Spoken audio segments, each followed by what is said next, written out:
जोहार। मुस्कुराइए आप भी। चलिए, मुस्कुराते हुए आपका स्वागत है, वेलकम है मेरे इस नए वीडियो में। आज के इस वीडियो में मैं खोरठा की एक पुस्तक गद्य पद्य संग्रह, इसमें एक यात्रा वृतांत है, उसके संबंध में कुछ बातें करूंगा। खोरठा गद्य पद्य संग्रह यात्रा वृतांत। इसमें एकमात्र यात्रा वृतांत है जो काफ़ी महत्वपूर्ण है, क्योंकि ये किताब खोरठा गद्य पद्य संग्रह कई एकेडमिक स्तर पर इसको शामिल किया गया है और कई इधर कंपटीशन वाले पाठ्यक्रम में भी शामिल है। और जेएसएससी सीजीएल में जो साहित्य की अन्य विधाएं हैं, उस पाठ्यक्रम में, खोरठा के पाठ्यक्रम में साहित्य की अन्य विधाएं, उसमें यात्रा वृतांत भी है। तो यात्रा वृतांत अगर पढ़ना है आपको तो इस पाठ को अवश्य पढ़ना होगा। इस पाठ से जुड़े प्रश्न पूछे जा सकते हैं, पूछे ही जाएंगे, क्योंकि ये बहुत ही महत्वपूर्ण यात्रा वृतांत है, बहुत ही लोकप्रिय, बहुत ही सुंदर, बहुत ही उच्च कोटि का यात्रा वृतांत साहित्य है। ये इसको लिखा है डॉक्टर चतुर्भुज साहू ने। चतुर्भुज साहू, देखेंगे डॉक्टर चतुर्भुज साहू, ये इन्होंने कई यात्राएं की हैं। हर आदमी यात्रा करता है। इन्होंने यात्रा की थी, खास यात्रा दार्जिलिंग और गंगटोक यात्रा।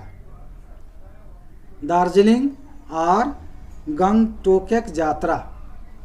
दार्जिलिंग, गंगटोक, सिक्किम की राजधानी गंगटोक, दार्जिलिंग जो कि पश्चिम बंगाल का आखिरी छोर है, उत्तर वाला। तो इन दोनों स्थानों की यात्रा की थी प्रोफेसर डॉक्टर चतुर्भुज साहू, जो कि एंथ्रोपोलॉजी के प्रोफेसर थे, रिटायर कर गए हैं, अभी सेवानिवृत्त होकर बैठे हुए हैं, कुछ न कुछ कर रहे होंगे, किताब उताब लिख रहे होंगे। बहुत दिनों से बात नहीं हुई उनसे मेरी, लगभग 4-6 महीना से। तो खैर, उनका जन्म कब हुआ था ये भी जानना ज़रूरी है, क्योंकि यात्रा वृतांतकार हैं, यात्रा वृतांत आपको पढ़ना है, तो इसके जीवन से संबंधित भी कुछ बातें जाननी है आपको। तो इनका जन्म 3 जनवरी 1950 ईस्वी में, 3 जनवरी 1950 ईस्वी में, तब के हजारीबाग ज़िले के सांकुल गांव में, अभी रामगढ़ ज़िले में आ गया है, जिला विभाजन हुआ। तो रामगढ़ के पतरातू प्रखंड के सांकुल गांव के ये निवासी, वहाँ जन्म हुआ था इनका, लेकिन अभी घर है उनका वहाँ भी, लेकिन रहते नहीं हैं वहाँ। बहुत ही पढ़े लिखे आदमी, विद्वान आदमी, MA, MSc, LLB, PhD, DLiT, यानी 3 विषयों से MA हैं। हिस्ट्री से और कौन लेबर, समाज कल्याण विषय से, और फिर MSc भी किया इन्होंने, और फिर LLB वकालती भी, और फिर PhD की, PhD के बाद DLiT भी किया है। काफ़ी अध्ययनशील आदमी, मानव शास्त्री हैं, एंथ्रोपोलॉजिस्ट हैं। इनकी कई किताबें प्रकाशित हैं, बहुत मोटी मोटी किताबें। बिरहोर पर इन्होंने बहुत बड़ी किताब लिखी है, मोटी किताब, जो कि विदेशों में भी चलती है। बिरहोर जो झारखंड की एक आदिवासी आदिम जनजाति है, उसके संबंध में।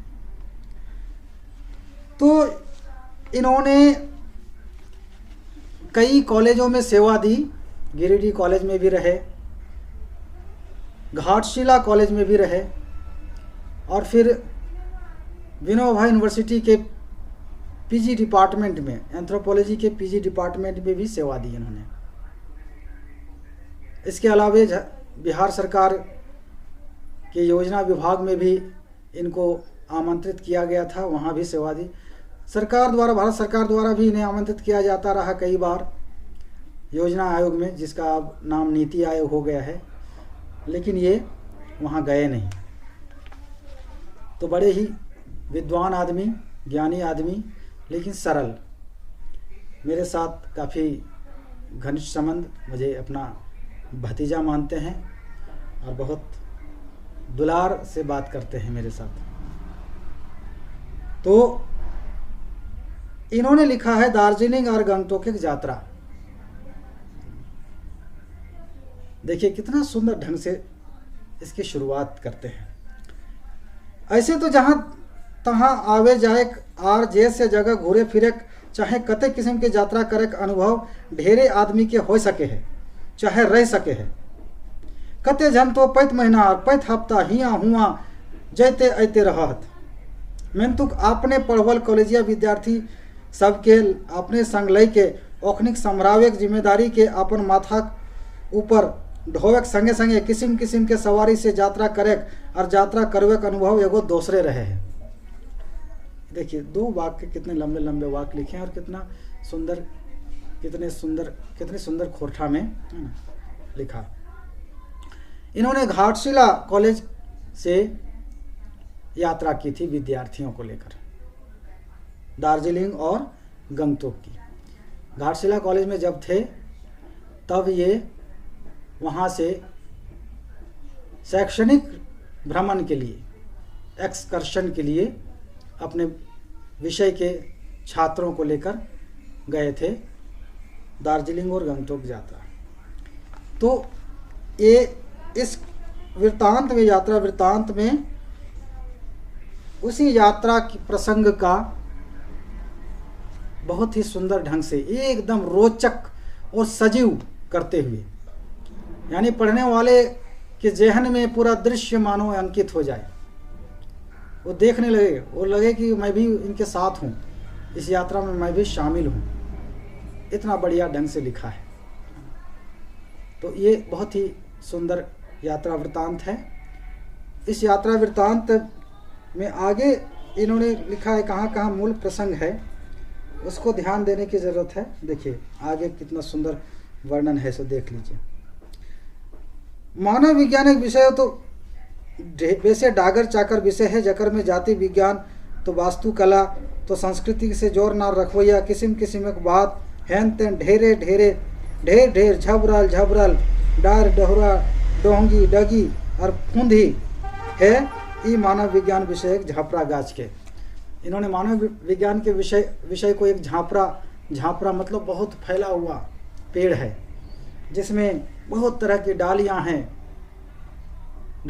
टहनियां हैं, डंठल है, फुंदी है मतलब ऊपर वाला फुनगी है ना, इतनी सारी चीज़ें हैं। अरे विषय के विस्तार को इतने सुंदर ढंग से ये इन शब्दों के द्वारा, यानी इन विम्बों के द्वारा, इन उपमानों के द्वारा इन्होंने प्रस्तुत किया है।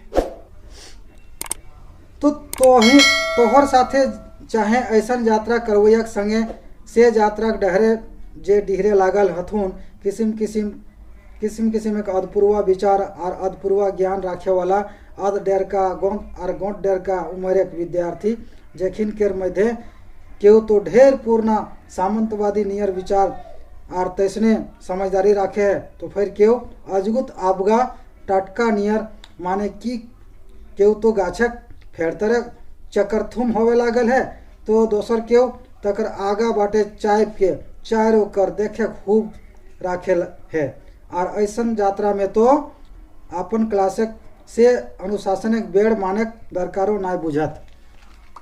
देखिए सेंटेंस बहुत लंबे लंबे हैं और लंबे सेंटेंस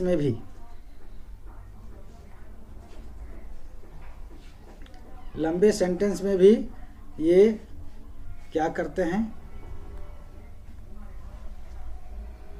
बहुत प्रतीक में बात रखते हैं कि बहुत तरह के विद्यार्थी हैं जो अधडरका हैं, यानी परिपक्व नहीं हो पाए हैं, अधपूर्वा, जिनका ज्ञान अभी अधूरा है, अभी तो पढ़ ही रहे हैं, बीए के विद्यार्थी। तो वैसे विद्यार्थियों को लेकर जाना जो कि अलग अलग विचार के हैं, कोई सामंतवादी सोच के हैं, जनवादी सोच नहीं है, मनुष्य को मनुष्य, सबको मनुष्य नहीं समझते हैं, हम ऊंचा हैं हम नीचा हैं, ये भेदभाव जो चाहे जो सामंतवाद में शोषण की प्रवृत्ति रहती है, ऊंच नीच भेदभाव के बनाए रखने की प्रवृत्ति होती है, तो उस तरह के सोच वाले भी होते हैं। और कुछ तो फेरता नहीं रहा था, माने ज्ञान उनका अभी एकदम बिल्कुल शून्य अवस्था में, यानी शुरुआती अवस्था में, फेरतर मतलब शुरुआती अवस्था में, और कोई तो बहुत ऊंचाई तक पहुंच चुके हैं, यानी थोड़ा सा ज़्यादा तेज हैं। हर तरह के विद्यार्थी होते हैं, कोई कम समझते हैं, कोई ज़्यादा समझते हैं, कोई ज़रूरत से समय से पहले ही थोड़ा ज़्यादा समझ लेते हैं, और कोई बहुत समझाने पर भी नहीं समझ पाते हैं। तो इस तरह इन बातों को लेखक ने इस ढंग से रखा है। तो ये यात्रा वृत्तांत जो है बहुत ही सारगर्भित बातों को प्रस्तुत करते हुए लिखा गया है, और लेखक ने बताया है कि किस तरह इनको लेकर जाते हैं और रास्ते में क्या समस्या उत्पन्न होती है। जिस दिन शेड्यूल था उस दिन सारे लोग पहुंच नहीं पाए, तो इनको लगा कि अब तो छूट ही जाएंगे। तो उस समय फ़ोन का ज़माना नहीं था, तो ट्रेन में सवार हुए, तो झाड़ग्राम पहुंचने से पहले बाकी जो विद्यार्थी थे वे भी चढ़ गए अपने गांव के निकट वाले स्टेशन में। हावड़ा में जाकर ये लोग वहाँ की चकाचौंध, थोड़ा सा समय मिला, वहाँ से ट्रेन बदलना था, दार्जिलिंग जाना था, तो वहाँ की चकाचौंध में लोग इधर उधर भटकने लगे। इसी में 2 विद्यार्थी भटक गए, अब ढूंढे नहीं मिल रहे हैं, कहाँ गए वे लोग। 2 या 4 विद्यार्थी थे, देखना पड़ेगा। तो इस तरह जो विद्यार्थी भटक गए उनको ढूंढने में प्रोफेसर साहब को, यानी चतुर्भुज साहू जी को, जो लेखक हैं, उनको बहुत परेशानी हुई, काफ़ी फजीहत हुई। इस दुकान उस दुकान, इस होटल उस होटल ढूंढ रहे हैं। अनाउंस भी करवाया वहाँ हावड़ा स्टेशन से, लेकिन उस शोरगुल में कौन सुने। अंततः एक होटल में जब चाय पीने के लिए घुस रहे थे प्रोफेसर साहब, तो देखा मस्ती से वहाँ बैठे हुए कुछ नाश्ता कर रहे हैं विद्यार्थी। तो फिर उनको पाकर जान में जान आई इनको, और फिर ये लोग, तब तक जो ट्रेन था वो छूट गया, दिन के उजाले में जो ट्रेन था वो छूट गया। अब रात वाले ट्रेन में ये लोग पहुँचे तो रात में दिखाई नहीं पड़ा, दिन में जो दिखाई पड़ता अगल बगल तो वो सब वंचित हो गए। इस तरह दार्जिलिंग पहुंचते हैं। दार्जिलिंग से फिर वहाँ से एक छोटा ट्रेन होता है कर्सियांग जाने के लिए, तो वो ट्रेन उस दिन रद्द हो गया था। आंधी तूफान के चलते वो चट्टान खिसकने से रेल का रास्ता बंद हो गया था। टॉय ट्रेन तो वो ने बहुत पतला छोटा सा ट्रेन था, वो बहुत ऊंचाई में जाना था। तो वो ट्रेन जो है बंद था इसलिए क्योंकि ये लोग यहीं से टिकट करवा लिए थे वहाँ तक के लिए, तो टिकट कैंसिल करवाना था। तो टिकट कैंसिल करवाने के लिए जो वहाँ दार्जिलिंग स्टेशन में गए है ना, तो वहाँ फिर किस तरह वहाँ के जो स्टेशन मास्टर थे किस तरह बर्ताव करते हैं इन लोगों के साथ, बड़ा ही रोचक है वर्णन उसका। बंगाली चश्मा को ऊपर उठाकर किस तरह बोलते हैं बंगला में, अरे बाबा हम नहीं पारेगा, ये तो ट्रेन टिकट कैंसिल कराने के लिए। हमारा चाकरी चला जाएगा, इस तरह करके वो बोलता है बंगला लहजा में। तो बड़ा सुंदर डायलॉग वहाँ पर दिया है। आगे जाकर ये लोग फिर बस से जाते हैं और ट्रेन जो है, ट्रेन को देखते हैं कि ट्रेन में बीच बीच में बालू देकर चलाया जाता है। सारी बातें बताते जाते हैं और इस तरह पहुंचते हैं और फिर वहाँ की यात्रा तय करके फिर वहाँ ठहरते हैं, जहाँ वहाँ किस तरह की फजीहत होती है। प्रोफेसर साहब सबको लेकर गए थे, कह के गए थे कि जाड़ा माने ठंडा वहाँ पड़ेगा, इसलिए गर्म कपड़े ले जाना है, चादर शॉल वगैरह कंबल वगैरह लेके चलना है। लेकिन लोग सोचे कि अक्टूबर महीने में कितना जाड़ा पड़ेगा। अक्टूबर महीने में दुर्गा पूजा के समय गए थे लोग, तो ये सब नहीं माने। जब जो लोग तो वहाँ इतना ठंडा पड़ने लगा, एक कॉलेज में ठहरे थे, तो वहाँ रात के समय विद्यार्थियों की हरकत का बड़ा सुंदर चित्रण किया है। किस तरह ठंडा से बचने के लिए जो किनारे वाला विद्यार्थी वो बीच में घुस जाता था, फिर किनारे जो हो जाता था वो भी बीच में घुस जाता था। इस तरह करके वहाँ का अनुभव रहा।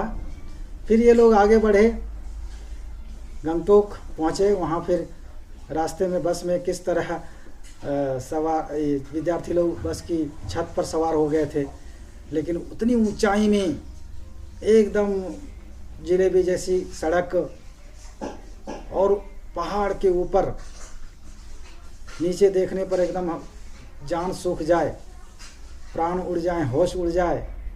तो कुछ लोग जब नीचे देखने लगे तो हालत ख़राब, तो फिर बस को रुकवाया और नीचे उतर गए, बस में सवार हो गए। कुछ लोग ढेर टाइप के विद्यार्थी थे, वे लोग रह गए। तो प्रोफेसर साहब को भी रहना पड़ गया ऊपर में ही, छत में। तो ये सब बातें बताते चलते हैं इस यात्रा वृत्तांत में, है ना। और फिर वहाँ अध्ययन करते हैं, अलग अलग जो विषय दिया गया था अध्ययन का, ये अध्ययन करके फिर वहाँ से जहाँ पेनिसिलिन बनता है वहाँ तक भी जाते हैं और बहुत सारी ज्ञान की बातें बताते जाते हैं। वहाँ की चाय, वहाँ का खाना, वहाँ बाज़ार में किस तरह जानवरों के मांस जो है, बड़े बड़े जानवरों के मांस टांगे हुए रहते हैं, गाय बैल भैंसा वगैरह। तो वहाँ खाना मुश्किल हो गया लोगों के लिए, इतना घिन छूटने लगी लोगों को, विद्यार्थियों को। ये सारी बातें बताते हैं इस यात्रा वृत्तांत में। तो एक रोचक यात्रा वृत्तांत है, इसको पढ़ने में बहुत मज़ा आता है। इससे संबंधित सवाल क्या बन सकते हैं, इसके बारे में कभी अगले वीडियो में मैं बताऊंगा। अभी इतना ही। चतुर्भुज साहू का लिखा हुआ ये दार्जिलिंग और गंगटोक यात्रा, ये खोरठा का काफ़ी लोकप्रिय, बहुत ही प्रसिद्ध और रोचक यात्रा वृत्तांत। तो मैं ये वीडियो यहीं समाप्त करता हूँ। अंत तक आपने देखा, इसके लिए आपको बहुत बहुत धन्यवाद।